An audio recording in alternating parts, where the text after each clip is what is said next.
Voor elke groot in de naam van ons Koning Jezus Christus. Halleluja. Wonderlijk om samen met u vandaag te wees. Wonderlijk om samen met u vandaag te wees. Ik is dankbaar en ik is blij. Ik heb eindelijk al als pers mijn schoenen uitgetreden. Voor die wat nog eens opleidt.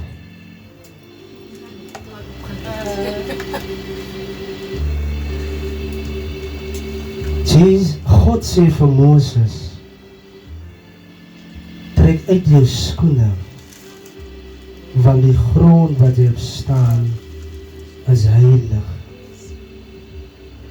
En ik zei, wat betekent dat? Ik het zo al gevonden, wat betekent die skrif? Daar was dorens en daar was klippen. Waar Mozes naar die berg toe gestapt.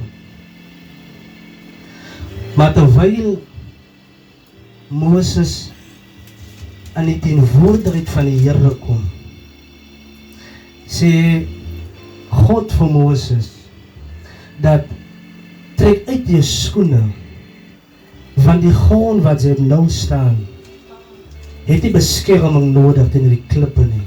Halleluja. As dit nie wonder om te weet dat wanneer jy nie teenwoordigheid van die Here is, dit is hoekom ek begin te glo dat as mense maar moet omval, dan moet hulle omval, want in die teenwoordigheid van die Here kry jy nie seer nie. Dis eintlik wat God vir Moses sê, in die teenwoordigheid van die Here het jy nie hierdie beskerming nodig, halleluja. Soms kom jy kerk toe met 'n tipe beskerming, met 'n defense mechanism. Maar dit is dit nodig nou hier, in die teenwoordigheid van die Here nie. Halleluja, halleluja. So ek wil saam met u gaan in Genesis 1. Gaan saam met my in Genesis 1. Gaan saam met my in Genesis 1, want ek wil vanoggend saam met u praat nou. Goddelike bewustheid.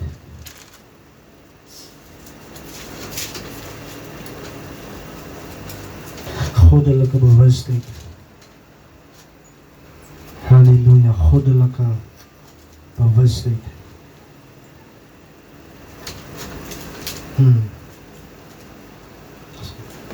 Swang dingen. Kom maar. Swang.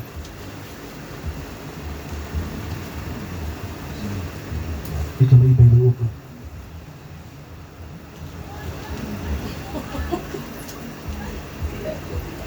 Oké. Ik kom. Halleluja. Ze zien, ze moet voor u afvragen.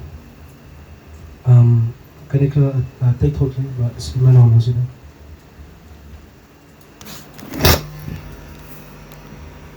Oké. Sorry.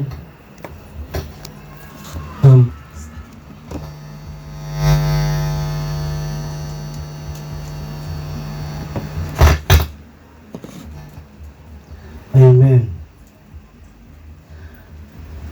Je ziet, voordat ik die woord zou bedienen, dat ik zo vanochtend was ik geleden bij de Geest niet om eerlijk maar in de eeuwige die vraag beantwoorden. Hoe kom je kerk toe? Wat is je reden dat je kerk toe komt? Daar is die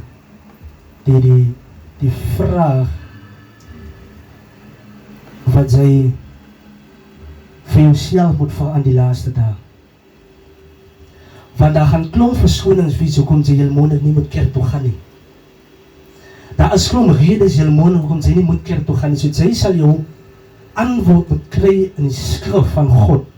Jou vier sal jy moet kry van die vraag of sodat jy die ywer kan hê om nog kerk toe te kan gaan. As jou rede is dat jy nie kerk toe kan gaan omdat die government so gesê het, daar is 'n no-no in die oë van die Here.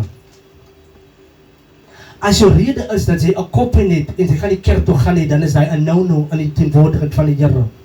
Daar moet 'n spesifieke rede wees hoekom jy kerk toe gaan. Want jy mag daar die Here het dan vir jou deurgedra. Iemand praat saam met my. Die Here het dan vir jou uitgehaal. Die Here het dan vir jou verlos. Die Here het dan vir jou deurgekom. Hoe kan dit dan wel wees dat daar's 'n lied wat sê dat ek het 'n rede om die Here te dien? Daar gaan baie redes wees hoekom jy nie die Here kan dien, mag dien of wil dien in die laaste dae nie. So die vraag is, hoekom kom jy kerk toe en wat is die rede dat jy nou altyd op die pad is? Want dit gaan wees die dryfkrag voordat die Here jou kom haal. Jy sal jouself moet afvra, ja, oggend as ek opstaan, wat is die rede dat ek kerk toe gaan? Gaan ek kerk toe omdat Lea so gesê het, gaan ek kerk toe omdat iemand anders vir my so gesê het, gaan ek maar die kerk toe omdat dit 'n gewoonte is? Hoekom gaan ek kerk toe? Want jy sien, soms as jy nie kerk toe gaan nie, en jy gaan vir 'n spesifieke rede, sê byvoorbeeld nou, jy gaan kerk toe vir die keyboard. Dis die keyboard speler en sy gaan kerk toe, altyd te gaan net vir die keyboard, om die keyboard te speel. Nou is hy die keyboard in die kerk. Wat is jou rede dat jy kerk toe gaan? Want as die rede vir die keyboard was, dan gaan jy nie meer kerk toe gaan nie, want daar is nie meer 'n rede vir jou om in die huis van die Here te wees nie. As jou rede voor sang was, dan gaan daar nie meer 'n rede wees om kerk te gaan nie. So jy moet 'n goddelike doel kry, hoekom jy kerk toe gaan. En ek weet nie van jou af nie, maar my rede is, ek dien die Here of ek gaan kerk toe, halleluja, omdat ek kan bid 'n God wat vir my uitgekom het, en wat vir my deurgekom het, en wat nog steeds vir my deur gaan kom, en maak nie saak wat mense sê nie, maak nie saak wat mense doen nie, ek weet hoekom ek kerk toe gaan. Ek weet hoekom ek opstaan om te bid, ek weet hoekom ek Bybel lees. Daar's 'n rede agter dit. As jou rede 'n swak rede is, dan gaan die vyand jou akkapootjie en vir jou sê, maar nee, dis 'n mevlou rede. Op die einde van die dag, dan gaan jy nie lus kry vir dit waarmee jy besig is nie, en jy gaan wegdryf van die bewustheid van God af.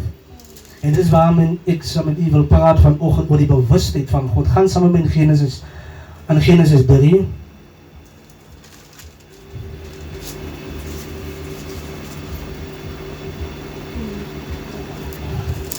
Ons ken natuurlijk die skrif waar Adam en Eva geëet het van die boom van goed en kwaad, waar Adam en Eva nie veronderstel was om te geëet het van hierdie spesifieke boom, halleluja. En ek wil vanoggend, dit is part 1 van hierdie series Godbewustheid. Dit is so baie om uit te haal uit hierdie gedeelte sê dat ek kan nie in een diens alles vir u verduidelik nie. Want u sien, kom ek sê dit. Oké, laat ek eens lees. Genesis 3. Kom eens lees van vers 6. Genesis 3 vanaf vers 6. Die Bybel sê, toe besef die vrou dat die boom se vrugte goed is om te eet en mooi om na te kyk en begeerlik, omdat dit kennis kan gee. En sy het van sy vrugte gepluk en geëet. Sy het ook vir haar man by haar gegee en hy het geëet. Hulle albei se oë gaan toe oop en hulle besef dat hulle kaal is. Met ander woorde, hulle besef, hulle raak toe bewus dat hulle kaal is. Hulle raak toe bewus dat hulle kaal is. Toe werk hulle vye blare aan mekaar en hang dit om vir klere. Toe raak hulle bewus dat hulle kaal was. Toe raak hulle bewus dat hulle sonder beskerming was. Toe raak hulle bewus dat hulle nie meer op die einde van die dag is soos wat hulle gedink het hulle is nie. Van daar is 'n sekere bewustheid wat hulle gegaan het. Nou kom ek verduidelik om wat hier gebeur het hierso in Genesis 1. Jy sien, stap gou saam met my en luister gou vir my baie mooi. Ek wil iemand mooi luister wat ek nou gaan sê, want dit is soms verborgde dinge wat binne die skrifte weggesteek is.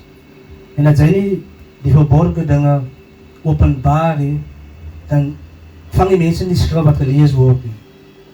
Hulle albei se oë het oop gegaan en hulle het bewus geraak dat hulle kaal is. Jy sien, toe Adam en Eva in die tuin van Eden was hulle nie bewus dat hulle kaal was nie. Hulle was nie bewus, hulle was kaal, maar hulle was nie bewus dat hulle kaal was nie. Want daar was net een bewustheid in hulle gees gewees. En dit was goddelike bewustheid. Sy kan in hierdie vertrek soos ek nou is, kan sy wees, as sy net gefokus is op my en die mic, dan is sy nie bewus van ek het nie nou skoene aan nie. Praat sy met my. Maar die moment as jou oë meer oper en oper gaan, dan raak jy bewus van die man het die skoene aan nie. Maar solang die oë gevestig is op Jesus Christus, die leidsman, solang jy bewus is van Christus Jesus, halleluja, dan sal jy nie bewus wees van die anderlike dinge rondom jou wat gebeur nie. Dit kan maar gebeur, ander mense kan maar dit sien hoe kaal jy is, ander mense kan maar gewaar hoe kaal jy is, die vyand het gesien hoe naak Adam en Eva is, maar hulle self was nie bewus nie, van hulle het net een bewustheid gehad, en dit was die goddelike bewustheid. Hulle was bewus dat die Here, halleluja, is teenwoordig saam met hulle, halleluja. En wanneer jy so gefokus is, dan maak die ander dinge nie saak nie. Die ander dinge is daar, maar sy is nie bewus van die dinge nie. Sy is nie bewus van die dinge nie. Sy is nie bewus van die dinge nie. En Adam en Eva, toe hulle eet van die vrug, toe verloor hulle die goddelike bewustheid. Soveel so, dat die mens het toe sy bewustheid van God verloor. Nou moet hy weer gebore word, sodat hy weer bewus kan word, dat die dinge wat hy sien, is nie eintlik die dinge wat hy sien nie, maar dis eintlik God. So, want kyk wat hier gebeur is dat, toe hulle God se bewustheid verloor, outomaties toe verklaar God vir hulle as dood. Want sy is nie meer bewus van God en hoe God beweeg nie. Dit is hoekom iemand wat in die wêreld is, het nie goddelike bewustheid binne in hom nie, want hy is dood.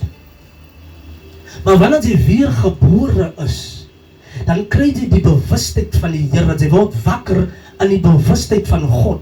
En sy besef dat al die dinge wat ek deurgemaak het, hoekom is dit altyd dat wanneer jy eers bekeer, dan besef jy die pad, en dan kyk jy terug, die Here daar my daar uitgaan, was dit nie die Here daai tyd nie, was dit nie die Here daai tyd nie, dan sou ek, want nou raak jy bewus, maar toe jy in die situasie ingewies het, toe was jy nie bewus dat dit God was nie.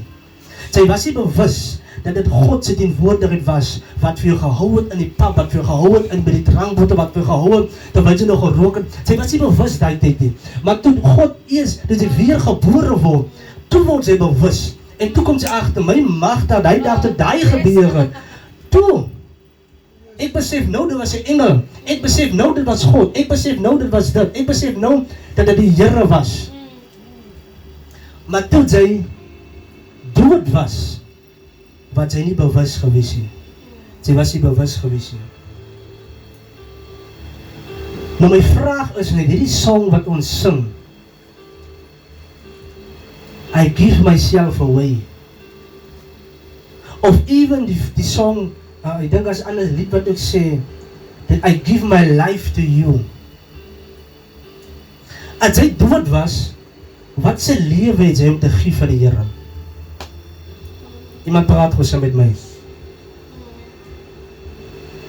As hy dood was, wat se lewe, sy kan toch nie dooi, hoe kan mense sê is 'n dooie lewe?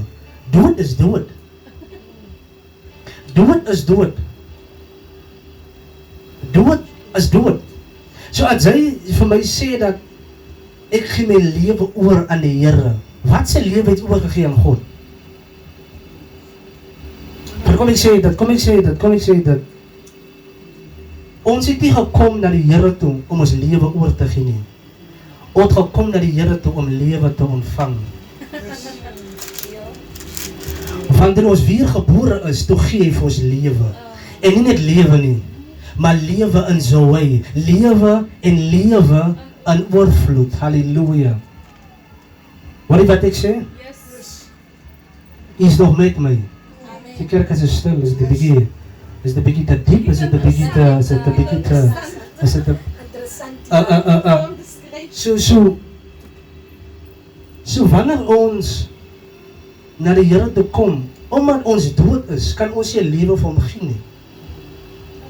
Ons kan nie 'n lewe vir hom gee nie. So wat ons maak is ons ontvang lewe by hom. En daai lewe is bewustheid tot God die Vader, tot God die Seun, tot God die Heilige Gees. Jy kan nie 'n verhouding met iemand hê as hy dood is in die geestelike riekelm nie. Jy kan nie. So God moet vir jou lewe gee.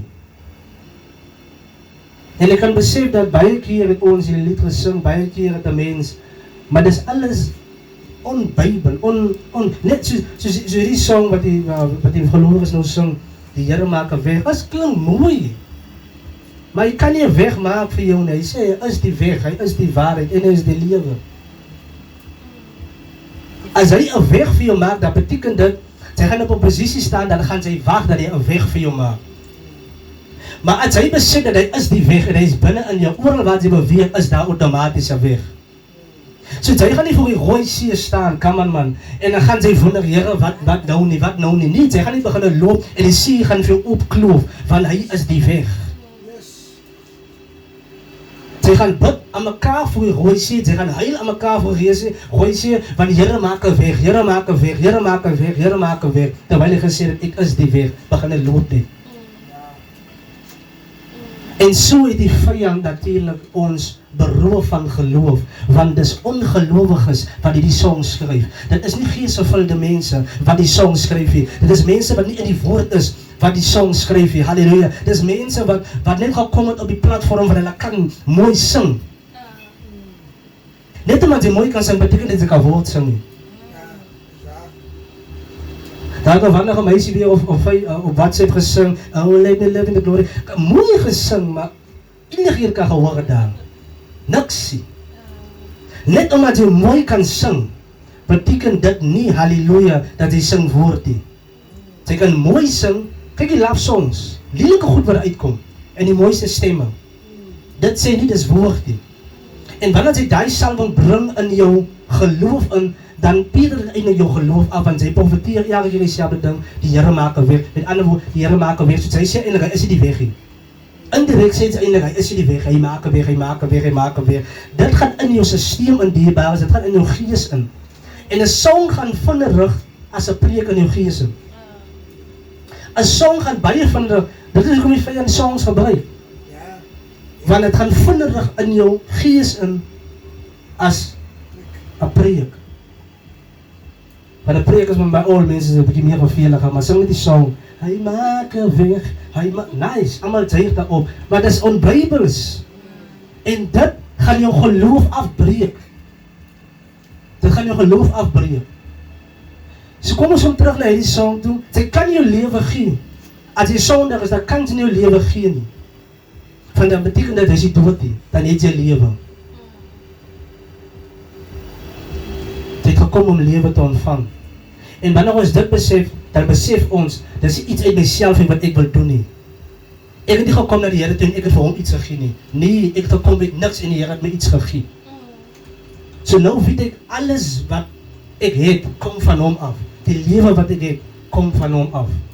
En nou is ek bewus van God en God se teenwoordigheid.